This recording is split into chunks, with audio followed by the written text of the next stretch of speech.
আজকের যে ঘটনাটা আমি বলতে চলেছি, এই ঘটনাটা শুনলে তোমাদের শরীরের শির দ্বারা কেঁপে উঠবে। ঘটনাটা ঘটেছিল নবান্ন। আমি জানি এখানে যারা পশ্চিমবঙ্গের অডিয়েন্স আছো তারা সবাই নবান্ন চেনো। দিনে ফাইল, মিটিং, ফোনের শব্দ, রাষ্ট্রের সব সিদ্ধান্তর কেন্দ্র এই নবান্ন।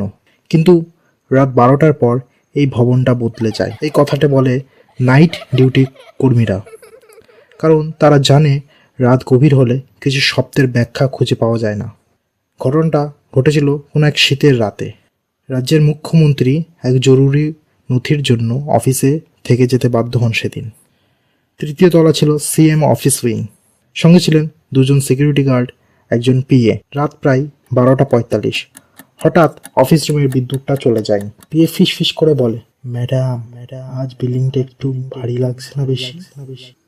সিএম কাগজে চোখ রেখেই বললেন, রাত বেশি হলে এমন হয়। ঠিক তখনই করিডোরের শেষ মাথায় কার্পেটের ওপরে হাঁটার শব্দ পাওয়া যায়। একদম ধীর, নিয়ম মেনে হাঁটার মতো, কিন্তু কেউ নেই। নিরাপত্তারক্ষী ওয়াকিটকিতে ডাকে একাধিকবার, কোনো উত্তর আসে না। এরপর শোনা যায় একটা কণ্ঠ, খুব নিচু, খুব পরিচিত টোনে, ম্যাডাম ফাইলটা সই করা বাকি। এই কথাটা শোনা মাত্রই সিএম চেয়ার থেকে উঠে দাঁড়ান, কারণ এই কণ্ঠস্বর তার পিয়ের মতনই, কিন্তু পিয়ে তখন সামনেই দাঁড়িয়ে। ঘরে এক মুহূর্তেই নিস্তব্ধতা। সিএম ধীরে বললেন, এই তলা এখনই খালি করা হোক। কোনো চিৎকার নেই, কোনো আতঙ্ক নেই, শুধু সিদ্ধান্ত। রাত 1:17 তৃতীয় তলা সম্পূর্ণ ফাঁকা। পরের দিন অফিসিয়ালি বলা হয় এসি লাইনের সমস্যার জন্য 3 তলাটা বন্ধ রাখা হয়েছে। কিন্তু সেই রাতেই আরেকটা সিদ্ধান্ত নেওয়া হয়। পরের দিন ভোরেই খুব অল্প লোক জানে নবান্নে একজন পুরনো পুরোহিত ডাকা হয়েছিল। না, কোনো বড় আয়োজন নয়, কোনো ধূপের ধোয়া ভরা অনুষ্ঠানও নয়, শুধু একটা ছোট পাত্রে জল, তুলসী পাতা আর কয়েকটা মন্ত্র। কারণ মুখ্যমন্ত্রী খুব স্পষ্ট করে বলেন, কোনো প্রদর্শন নয়, শান্তভাবে যা করার করুন। পুরোহিত প্রথমেই তৃতীয় তলার করিডোরে দাঁড়িয়ে চুপচাপ শোনেন।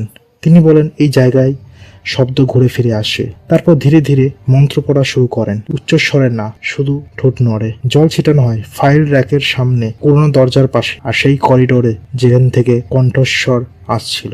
একজন সিকিউরিটি গার্ড পরে বলেছিল, স্যার তখন মনে হচ্ছিল এসির আওয়াজটা বদলে গেছিল ঘরের মধ্যে। পুরোহিত শেষ করে বলেন, এটা তাড়ানোর জায়গা না, এটা শান্ত করার জায়গা। সেই দিনের পর তৃতীয় তলায় রাতের শব্দ আর শোনা যায়নি, অন্তত প্রকাশ্য নয় সেটা। কিন্তু একটা নিয়ম চালু হয়, রাত 12টার পর সিএম অফিস উইংয়ের একটা লাইট সবসময় জ্বালানো থাকবে, আর কোনো ফাইল একবারে বন্ধ করে রাখা যাবে না, একটা খোলা থাকবেই।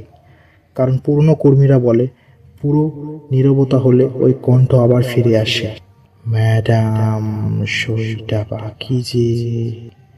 সব সমস্যার সমাধান আইন দিয়ে হয় না, কিছু রাত শুধু শান্ত করতে হয়।